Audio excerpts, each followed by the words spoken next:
Mythes et complots avec Christian Page. This is the end, beautiful friend. Ouais, laisse faire d'abord, on fait pas la chronique. C'est la fin du monde. Non, en Australie, il est quoi, 6h15, 6h30, là? Ouais, ça approche. C'est rien passé, là. Toi, Benoît, là, si vraiment c'était la fin du monde, qu'est-ce Ouais. que tu ferais, tu sais? Ah, j'irais payer mes cartes de crédit. Ah oui. J'irais... Je te demandais ça, tu sais, la semaine dernière, j'étais Ouais. en Floride, on faisait des entrevues pour une série télévisée, j'étais là avec un caméraman. Puis je lui ai posé cette question, je dis, si effectivement la semaine prochaine, c'est la fin du monde, qu'est-ce que tu fais? Il dit, écoute, en termes polis, il dit, je pense que j'aurais un coït avec tout ce qui bouge, tu sais. Faudrait que tout ce qui bouge soit consentant. Et là, il me pose la question, il dit, et toi? J'ai dit, moi, je m'assis, je ne bouge pas. Il y avait aussi le USA Today aujourd'hui. Ce serait quoi votre dernier repas en sachant que la fin du monde arrive? Qu'est-ce que vous mangeriez? Ben de la dinde. Ben de la dinde, ouais, c'est ça. Je sais pas, il me semble que tu perds l'appétit. Ouais, absolument. Tu veux pas arriver gros Tu jeûnes, non plus. tu Ben jeûnes, oui, tu jeûnes un peu. Moi, j'ai le corps un petit ramadan avant de partir. Regarde-moi, Benoît, j'ai Ben le oui. corps d'un dieu. Oui, c'est Mais ça. dommage, c'est Bouddha. C'est Bouddha. Bon, quelques nouvelles à propos de la fin du monde, Ben quand oui, même? écoute, c'est demain, en théorie, la fin du monde, tel qu'on l'interprète Au Québec, en Amérique du Nord. En Amérique du Nord, ouais, parce que ça va commencer un peu plus tôt, hein. Ben oui. D'ailleurs, c'est assez amusant parce que cette notion de la fin du monde, le 21 décembre, on le rappelle, c'est à partir d'une prophétie. En fait, c'est la fin du grand calendrier Maya. Les Mayas avaient 3 calendriers pour définir leur mode de vie. Un relativement court qui était à peu près d'une période d'une année, un autre un peu plus long qui était à peu près la période de 30 ans, et un autre, le très long calendrier Maya, qui était à peu près grosso modo de plusieurs, mais si ma mémoire est bonne, je pense que c'était 5000 ans. Et c'est ce grand calendrier donc qui arrive à échéance. Et là, évidemment, on entrevoit que la fin de ce calendrier va marquer la fin d'un temps, la fin du monde. Et tu sais que c'est une vision très occidentale, cette idée d'un apocalypse. Hein. Dans les autres cultures, et en particulier chez les Mayas, la fin du calendrier ne marque que la fin d'une époque. Hein. C'est le début, c'est un renouveau. Mais c'est vrai que dans la culture occidentale, la fin de quelque chose est souvent une vision un peu judéo-chrétienne, apocalyptique, donc la fin du monde, la fin du temps. Et donc, on annonce ça pour le 21 décembre. D'ailleurs, les Mayas, le 21 décembre, nous disent pas trop à quel moment ça va se produire. Est-ce que ça va se produire? C'était pas 6h15 du matin? C'était pas 6h12? Par exemple, chez les Mayas, à la fin de quelque chose arrivait à la tombée du jour et non pas à la levée du jour. Oh. Donc, dans cette condition-là, le soleil va se coucher, donc, ce 21 décembre aux alentours, ici en Amérique, on parle de à peu près 16h30, donc ça va être la fin. Comme c'est là, c'est 2h15 l'après-midi. Ça va être à ce moment-là. Ou bien, d'autres ont dit, ça va être le 21 décembre à 12h12, 2012, etc. On essaie de jouer là-dessus. Bon, okay, mais on n'a rien de très pire ici là-dessus. Mais néanmoins, tu sais que c'est pas la première fois qu'on nous annonce la fin du monde. Non. Il y avait eu les prophéties de Nostradamus qui nous annonçaient ça pour 1999. D'ailleurs, de toutes les prophéties de Nostradamus, la seule qui avait été datée était celle-là. Hein? Nostradamus avait écrit en l'an de grâce 99, le 6e mois. Donc, on parlait de juin 1999. Et te rappelles-tu ce qui s'est passé en juin 1999, à l'été de 1999? Non. Rien du tout. OK. Ensuite, il y a eu la peur de l'avènement de l'an 2000, ce fameux bug de l'an 2000. Puis là, on a imaginé que ce serait le chaos et il n'y a pas grand-chose qui s'est produit. Et finalement, et là maintenant, cette prédiction Maya, mais tu sais que si on prend ça un peu à la légère, un peu à la blague, il y a des gens un peu à travers le monde qui, eux, prennent ça très au sérieux. Et au moment où on se parle, les touristes affluent au mont Ertanji. Excuse-moi. Le mont Ertanji, oui. C'est dans le centre de la Serbie. Et où en croire la rumeur, cet endroit-là sera épargné par la fin du monde. Le mont Ertanji se trouve près du village de Bolijava. Excuse-moi si mon serbe n'est pas très bon. Ça te fait postillonner un petit peu en passant. Oui, et une rumeur soutient qu'à l'intérieur de la montagne, il y aurait une pyramide construite il y a des milliers d'années par une civilisation extraterrestre. Ben oui. Et comme les extraterrestres, on le sait bien, ils sont toujours omniscients. Ils n'ont pas choisi cet endroit-là à la légère. Et s'ils n'ont pas choisi cet endroit-là à la légère, tu as tout compris que le choix aujourd'hui s'impose. Okay. Autre réflexion par rapport à ce mont Ertanji. Vraiment. Faut que tu travailles là-dessus. Ça 2 fois.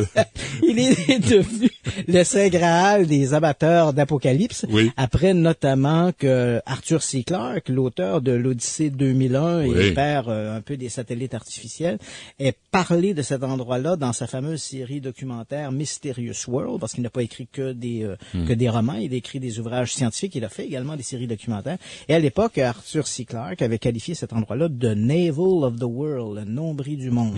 Alors, Clarke disait que l'endroit nimbait d'une sorte d'énergie extraordinaire et les gens donc affluent vers cette petite montagne de la Serbie dans l'espoir d'échapper à cet apocalypse, à cet apocalypse annoncé. Okay. Tu sais qu'en France, il y a aussi une montagne qui aurait échappé aussi, avec à peu près la même rumeur, construction d'une base extraterrestre à l'intérieur. Ça se passe à Bucarac, dans les Pyrénées françaises. Et la semaine dernière, le maire a fait interdire l'accès à la montagne parce que, il veut éviter d'avoir un tourisme indésirable. En distribuant des lithiums à tout le monde pour qu'ils se calment. Oui, absolument. Et on fait tous des AOM. Évitons de bouger trop. Aux Pays-Bas? Et aux Pays-Bas. Là, on a, dans la foi chrétienne, la fin du monde annoncée telle que l'avait annoncé Dieu dans la Genèse. Ça a été le déluge. Alors là, on a un fervent croyant, Monsieur Van der Meer, qui a acheté pour quelques 20 000 $ un bateau de survie orange à coque intégrale, entièrement étanche et fabriqué en Norvège, dit-on. Le navire pourra abriter une 50aine de personnes qui ont d'ailleurs retenu leur place sur le navire. Et lui, cet individu, évidemment, a construit ça dans son jardin, a installé ça dans son jardin. Et il attend que les vannes du ciel s'ouvrent pour inonder le monde. Et ainsi, il va survivre sur son arche. On va avoir l'air fou si ça arrive. Oui, et tu sais, d'ailleurs, lui, il dit qu'il y aura demain une sorte d'alignement planétaire qui va créer des énergies particulières qui vont entraîner ce chaos. Mais évidemment, c'est une rumeur qui est démentie de façon véhémente par la NASA. Bon, veux-tu vraiment me parler du Sasquatch? Aïe, écoute. OK. Quelque chose, c'est que si tu me demandes en 2012 l'annonce la plus incroyable en cryptozoologie. Oui. Le beau mot, cryptozoologie. C'est l'étude des animaux inconnus, non reconnus par la science. Et le Sasquatch est l'une des super vedettes de cet univers, comme le monstre du Loch Ness et le très insaisissable Chupacabra. Et dans cette histoire-là, écoute, le très sérieux, et là, soyons sérieux. Oui. Le très sérieux laboratoire DNA Diagnostic Incorporated, qui est situé au Texas, a fait savoir il y a quelques jours que ses services avaient bel et bien réussi à séquencer 3 génomes nucléaires du Sasquatch, l'abominable homme des bois d'Amérique, comme on le connaît. Ce travail s'est échelonné sur 5 ans, a été réalisé à partir d'échantillons de poils que l'on croit être ceux de l'insaisissable créature. D'après les chercheurs du laboratoire, non seulement l'existence du Sasquatch ne fait plus aucun doute, mais cette créature, et c'est là qu'on arrive à l'aspect amusant de l'histoire, cette créature serait née d'un croisement entre l'homme et une espèce de primate encore non identifiée, et ce croisement aurait eu lieu il y a à peu près 15 000 ans. Okay. Je sais pas trop comment ils sont arrivés à cette conclusion. J'essaie de même pas imaginer les circonstances du croisement. Non plus. Mais l'étude a été menée par le docteur Melba Ketchum, qui est une vétérinaire qui œuvre depuis 27 ans dans le domaine des sciences génétiques. Et selon elle a, à partir du moment où elle a isolé des particules d'ADN mitochondriales, le mtDNA, comme le disent les Américains, en fait, c'est le bagage génétique qui est transmis de la mère à l'enfant. C'est du primate, là, de la primate. Ça, c'est un monsieur qui a soigné la primate. Oui, c'est ça. Ça a donné le Sasquatch. Ça a donné le Sasquatch. Et donc, et ça, c'est à peu près... Mais le Sasquatch, là, ça y prenait une madame Sasquatch pour se perpétuer? Oui, mais... Elle l'a trouvé où? Ben là, écoute. Est-ce que c'est Mme Primate puis M. Boum Boum qui ont fait un autre coin-coin? Peut-être bien. Hein? Là, ça veut dire c'est le réseau contact des primates. C'est l'œuf ou la poule. Ah oui, mais c'est pas juste ça. Ça veut dire que c'est incestueux, là. Oui, absolument. C'est très laid, ça. C'est inacceptable. Et que c'est pas fin. Donc, ça n'existe pas. OK. Veux-tu changer de sujet? Parce que je l'aime pas, celui-là. Mais tout ça pour dire que si de façon plus sérieuse, si cette information devait être confirmée par d'autres laboratoires en génétique, évidemment, ce serait une nouvelle qui ferait sérieusement réfléchir sur Permets-moi d'en douter un petit peu. Et moi aussi. OK. Objet long, un long, mystérieux objet qui plonge dans la mer Noire. Ben oui, voilà, dans la soirée du 11 décembre dernier, vers 22h, une gigantesque boule de feu a plongé dans la mer Noire. L'incident a été filmé d'ailleurs par des caméras de sécurité qui étaient installées à l'extérieur d'une usine du village de Ordu en Turquie. Bon, évidemment, pour la plupart des gens, quand on regarde les images, on a l'impression qu'il s'agit d'une très grosse météorite qui est passée dans le ciel et qui est tombée en mer Noire, qui a été suivie d'ailleurs d'une sorte de bang, comme on laisse parfois entendre des rentrées de météorites. Mais évidemment, comme on est à la veille de cet apocalypse annoncé par les Mayas, ben évidemment, plusieurs ont préféré associer ça à la présence d'un ovni ou encore à une sorte de signe venu du ciel pour confirmer cet apocalypse qui est imminent, nous dit-on. Laissez-moi en douter un petit peu. Mais encore? Ou encore, oui, encore. Vraiment sceptique aujourd'hui. Aujourd'hui, et attends demain. Un ovni s'écrase où? À Poinégamouk. Poinégamouk? Dis-moi pas que t'as jamais été à Poinégamouk. Non, j'ai jamais été invité. Un très beau lac. Si je suis pas invité, moi, je me présente. Il y a un très beau lac à Poinégamouk. Okay. Il y a également, pour faire suite à notre nouvelle du Sasquatch, il y a également un animal mystérieux dans le lac Poinégamouk. Il y a Pounik, une sorte de poisson géant qui vivrait là donc depuis au moins presque un siècle, nous dit-on, et qui aurait été observé par de très nombreux riverains. Mais là n'est pas notre histoire. La semaine dernière, un objet est tombé du ciel près du poste frontalier de Poinégamouk, qui se trouve à l'est de Rivière-du-Loup, presque à la frontière en fait du Maine. Et là, un objet est tombé là. On a parlé d'un ovni, mais bon, il faut s'entendre sur ovni. Les débris ressemblaient à des charpentes métalliques tordues, et il y avait sur ces morceaux de métal des numéros de série, et il y avait également un beau drapeau canadien, ce qui montre que l'objet ne venait pas d'une autre planète, mais d'une autre province. Et c'est tout comme ovni? C'était l'ovni. Disons que la GRC s'est rendue sur place lorsqu'on a communiqué la chute de cet objet. Ouais. Il ne semble pas qu'il s'agisse d'une rentrée d'un satellite, mais plutôt probablement d'appareils qui étaient attachés à un ballon sonde, parce que les appareils n'ont pas été brûlés, ce qui aurait été le cas si on avait eu une rentrée dans l'atmosphère. La GRC s'est rendue sur place, a confisqué les disques durs de ces équipements, un peu des sortes de boîtes noires, et depuis, donc, on est sans nouvelles. On ne sait pas trop d'où venait cet objet, à quoi il servait, mais visiblement, c'est un objet qui appartenait au gouvernement du Canada. Très bien, merci, Monsieur Page. On s'arrête un instant, on revient après ceci. Pour suivre Benoît Dutrisac sur Twitter, twitter.com/Dutrisac. Christian Page. Christian, à ton voyage en Floride, c'est pourquoi? C'est pour une série qu'on est en train de préparer pour Canal D et INI aux États-Unis. Oui. Arts and Entertainment. Art and Entertainment. Je fais là, dans t'es plein de cash, là, t'es plein de fric. Non, mais attends, là, Arts and Entertainment. Je fais dans le USA. Ding, ding, ding, ding, ding, ding, ding. Tu vas nous flusher, ça sera pas long. Hâte de pas de vous flusher. Ça, j'ai hâte. Es-tu le producteur de cette affaire-là? T'es pas le producteur. Moyennement. Parce que les producteurs sont rien sans toi, là. Non, je sais. C'est toi qui mènes tout, là. C'est absolument. Moi, je vais leur parler au producteur. Tu vas voir, ça va passer par là. T'es pas producteur de cette affaire-là? En moyenne, 50%. 50% de production. On va voir le blé, là. Oh! Arts and Entertainment? Art and... Ding, ding, ding, ding, ding. Aïe, tu vas être plein. Les Américaines. Oui, tu vas m'acheter, tu vas acheter Larry. Peut-être pas Maryse. Maryse a de l'argent, désespoir. Ah oui, c'est... Ouais, mais il faut pas le dire. Hey, on arrive à Noël, là, chez nous.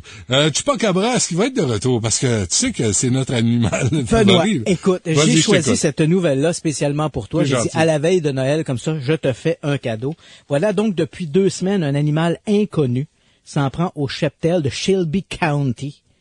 C'est où ça? C'est au Kentucky. Donc, le poulet, bon. Et Shelby County, ce mystérieux animal que personne n'a encore vu, aurait jusqu'à maintenant attaqué 6 chèvres et 4 veaux. Ça commence à être une méchante... Qui a attaqué méchant, là? Oh oui, l'animal s'en prend à ces animaux qu'il mutile, et en fait, il leur dévore le visage. Il s'attaque à la face des bébites. Mais il ne se gave pas de la carcasse. Il laisse donc la carcasse comme ça. Et c'est un comportement... Drôle de goût alimentaire, quand même. Oui. On va laisser la viande, mais on va y manger la face. Comme on dit, ne perdons pas la face. Et donc, cet animal qui s'en prend au cheptel s'attaque à des animaux, visiblement pour les tuer, sans nécessairement se gaver ou se repaître de la carcasse.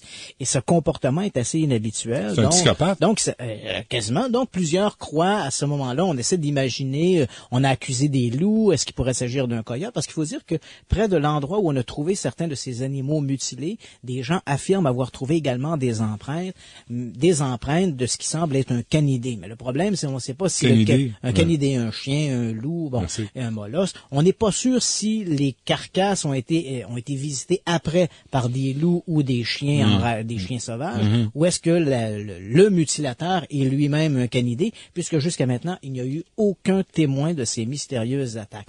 Évidemment, mais on soupçonne le chupacabra. Mais comme ces animaux ont été attaqués de manière un peu étrange, on s'est attaqué à des chèvres, et chèvre, c'est cabra en espagnol, donc chupacabra, qui veut dire le suceur de chèvre.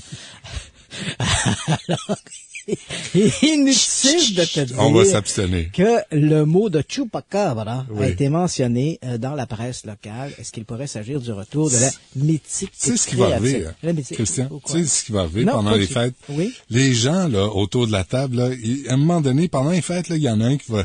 Tu sais, il y a toujours un smart qui fait des niaiseries, qui fait le matamor. Il y en a un qui va dire « Hey, toi, le chupacabra, attends pas que je traverse. » Ça va devenir comme l'insulte amicale. Oui, oui. Tu sais, ou dire le smart, là, tu disais, toi, le chupacabra, là, fais bien attention à ce que tu dis. Mais je pense que tu viens de lancer une nouvelle mode. Ouais, une nouvelle mode dans les familles québécoises. L'été prochain, avec des t-shirts, j'ai survécu au chupacabra. Ouais, j'ai été victime du suceur de chèvre. Bon, Benoît, passons à une autre nouvelle. Les meilleures vidéos d'OVNI de 2012. C'est ça. Les gens me demandent souvent de commenter des vidéos d'OVNI qu'on retrouve sur YouTube. Christian, veux-tu commenter les vidéos d'OVNI qu'on retrouve sur YouTube? Eh ben, ça tombe bien que tu me poses cette question.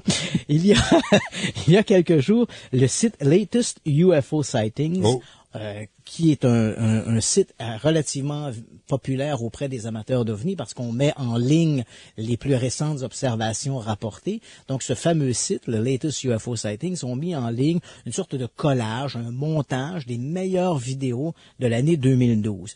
Et j'ai demandé à Larry, en régie, de nous mettre un lien. Donc, les auditeurs pourront, en allant sur le site du 98.5, cliquer, voir cette fameuse que tu as évalué. Que j'ai évalué. Donc, j'ai évalué, il y a à peu près une trentaine de films là, qui se suivent et se suivent et se ressemblent malheureusement. Ah oui, ils se ressemblent. Ils se ressemblent étrangement. Et j'ai décidé de te commenter quelques-uns. Bon, on y va avec la séquence. On en fera comme on pourra.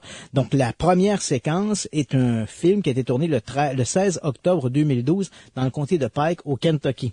Le Kentucky, qui d'ailleurs est visité en ce moment par le mystérieux Chupacabra. Et bien sûr. Ça va mal au Kentucky. Le colonel est mort.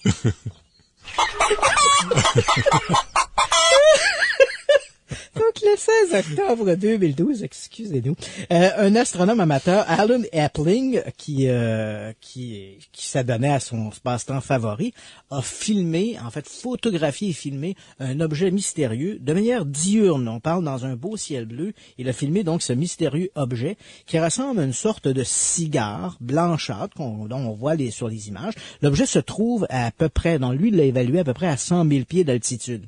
Bon, cet objet-là est demeuré à peu près visible pendant 2 heures, ce qui lui a permis de faire ses films et bien sûr ses photographies. De leur côté, les policiers du comté ont également affirmé avoir reçu plusieurs appels de gens disant que cet objet avait été observé par d'autres personnes. Ce qui est un peu mystérieux, ce qui m'étonne un peu, puis là c'est toujours un peu mon commentaire personnel par rapport à ces films, Benoît. Bon, d'abord, disons-le, la fraude n'est jamais exclue. Donc, quel que soit le film dont je vais parler aujourd'hui, la fraude n'est jamais exclue. Dans ce cas-là, évidemment, le grand nombre des témoins semble exclure a priori l'idée d'une fraude. Mais encore là, l'image nous montre un objet plus ou moins flou, vaporeux, qui ressemble à la fois à un phénomène atmosphérique ou à un nuage, plus qu'à un objet solide et matériel. Donc, encore là, si on s'attendait à une visite des extraterrestres venus de Bételgeuse avec un bel engin mystérieux, il faudra repasser. Ouais. OK, ça c'est au Kentucky. Il nous reste 10 secondes. Ben écoute, j'aurai pas le temps de te parler de tous ces films-là, mais disons que dans l'ensemble, on peut dire que 2012 n'a pas été une très bonne cuvée. Hein. Ce sont des films pour les ovnis. Ce sont des films qui ressemblent plus à des petites lumières, des lanternes, des avions. Merci Christian, merci à vous. À demain midi.